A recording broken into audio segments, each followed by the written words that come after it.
You know the deal. I just had to get this off my chest. I didn't even have time to shower, clean up, or put on cool clothes because I was just sitting there enjoying my pizza and I had a moment of clarity. So I had to get it out. You remember Jules from Pulp Fiction? That. So, real quick, what they're doing to the children on Epstein Island is exactly what they're doing to us right now. If you've seen Stranger Things, it's based on real events. Everything that you see on TV is actually real. It's like soft disclosure. You've heard that before. Uh, I'm going to keep it real soft and low energy as to not freak everybody out because we are in control of our energy. Not them, not the media. So remain calm. So where was I? Stranger Things. They torture children on Stranger Things to bring out their special abilities. That's what I believe they're doing to the mass population. Like, we're being tortured. Like, we're seeing, like, our children, uh, you know, be taken and no one's brought to justice.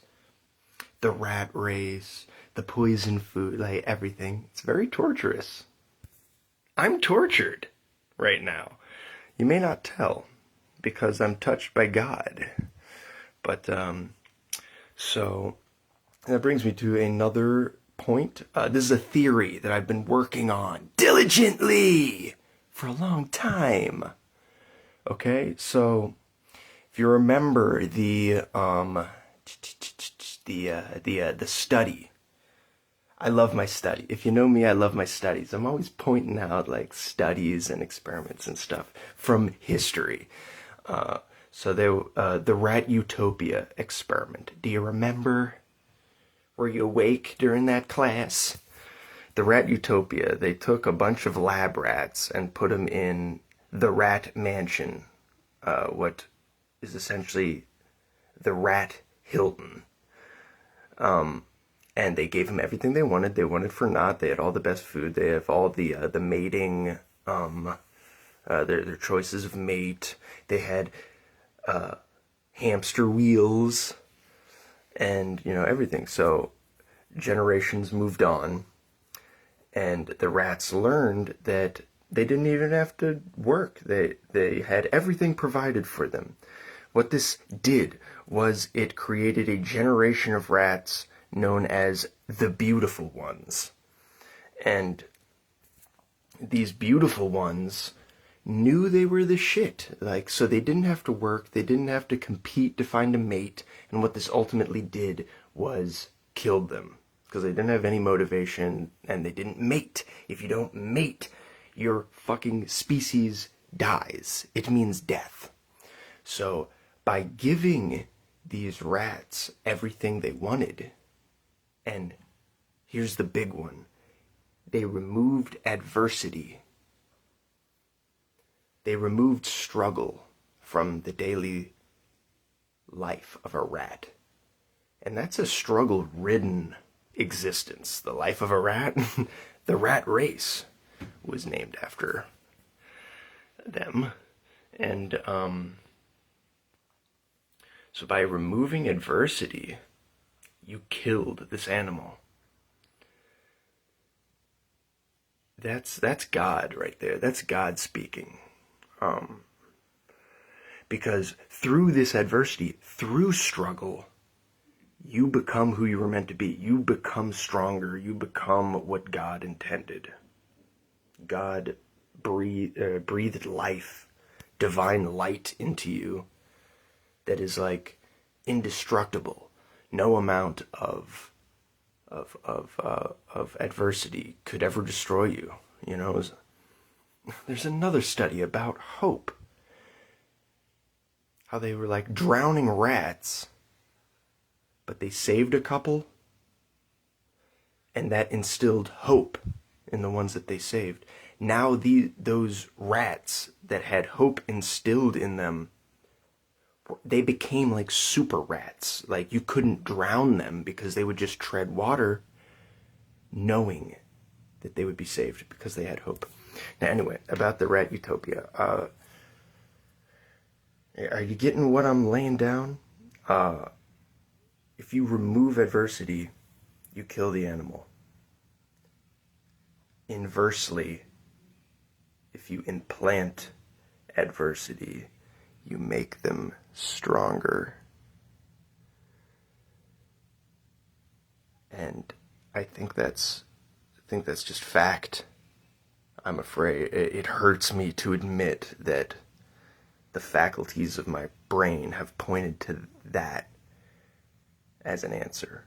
Adversity makes you stronger. Am I crazy? Am I the first one to say that?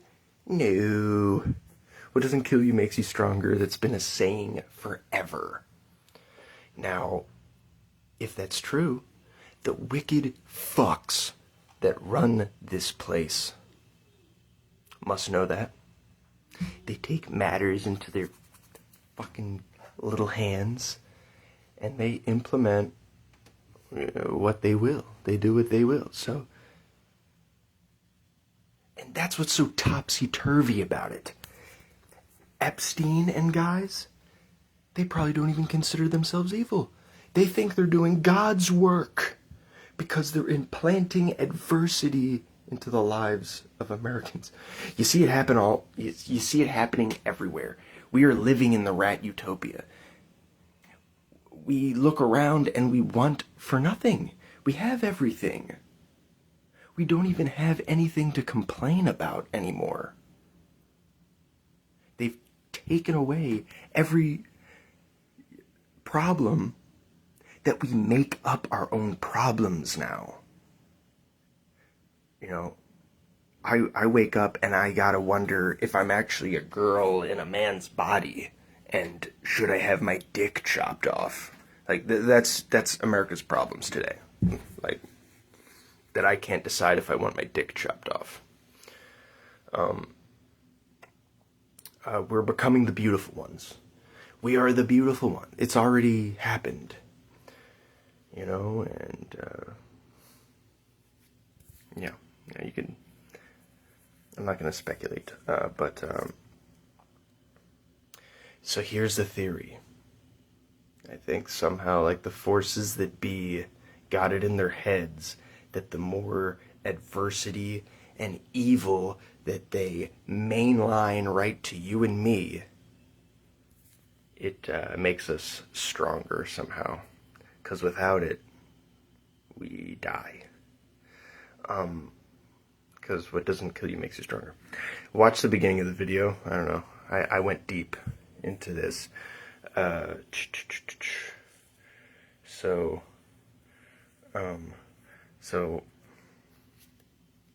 Epstein probably thinks he's doing good. That's what I feared most of all. That the Illuminati, they've got this big ego thing going on. They're like, that they're doing some sort of service for the world. But it's disguised as evil.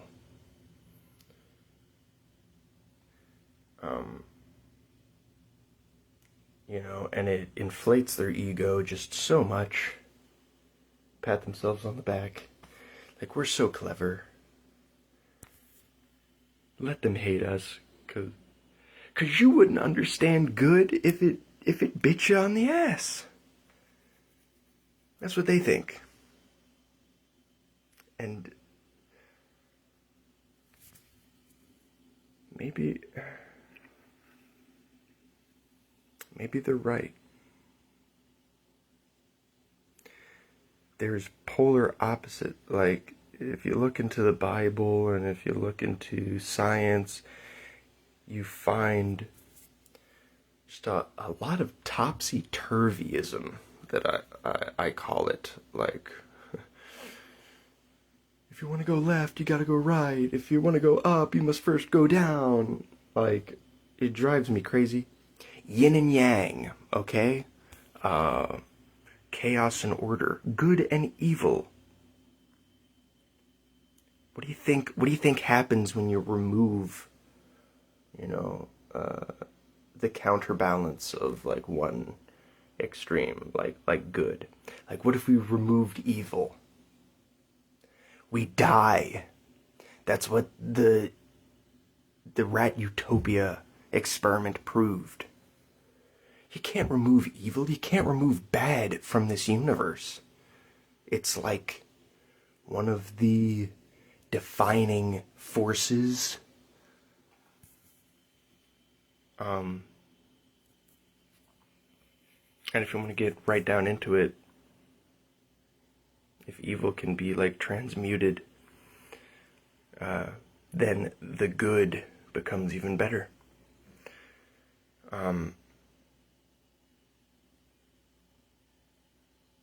I myself think that I am the counterbalance put here by God to to to to to to balance out like the living in a world with the Epsteins and blah blah blah, you know, because I am a force of good. I love children. The like connects me to the inner child within me, and like sometimes I feel like I have more in common with children than I do with adults. You know, I'd rather be with the children and showing them that it's okay to be an adult. It's not scary to be an adult because you don't have to crush and smother that inner child. You know, that manifests in just a childlike glee that you see in the children. You know, that should be nurtured. Anyone who knows me knows that I love kids and the kids love me. They run up, Uncle Bob. You know, but because I used to use drugs and fucking I used to live out on the streets, everyone thinks I'm a fucking monster. But yeah, world needs balance, you know. And I'm not saying that wickedry and devilry doesn't like reside somewhere inside of me. When I hear stories about Epstein, I want to skin him alive. I want to study Epstein just so I can implement the same torturous activities on him. You know, if he wants to play God, like I'll play the devil. You know what I mean? Sorry, I get so emotional. Like, if you saw my Facebook Messenger, like, I am just talking people's ear off. Like, help me, help me process this. And they're like, dude, I just want to go to work and pay rent. And I feel that. But you know there's more to it. And just like the gleeful children, I'm going to nurture that right there. You know, just let Uncle Bob do the dirty work, okay? Let's go work our 9 to 5s.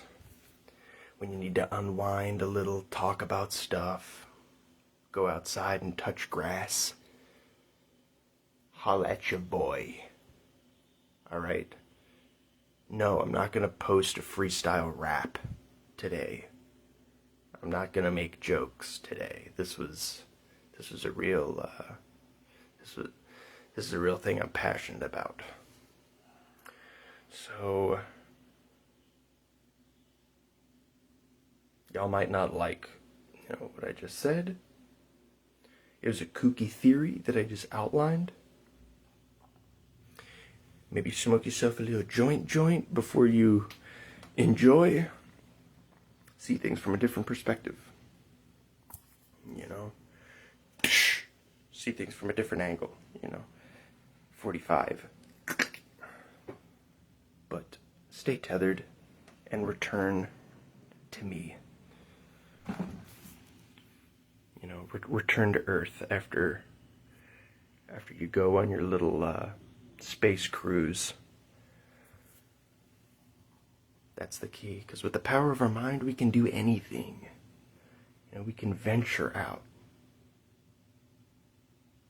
But your heart is always going to drag you back down to your life here on the physical plane and all the connections you've made to these other fleshy bodies. You know, we love each other. We do. We do. Don't let them tell you otherwise. The guy who's right now commenting on this video telling me how much of a scuzzy sleazer creep I am. He secretly loves me.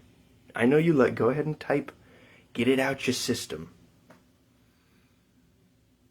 I've always been a punching bag on this planet. It's because I can take it. And it's necessary. People have to unload and discharge like their negativity. And I'm just a big SpongeBob for that. You know, I could take it, absorb it, transmute it, and spit it right back at you in a pretty little package that you never thought could be so beautiful. Alright? So I'm done talking. Holler at your boy. Let's have conversations. Come visit me in downtown Roanoke. We'll eat a gyro at the arcade. Okay? I love life. Period. End of video.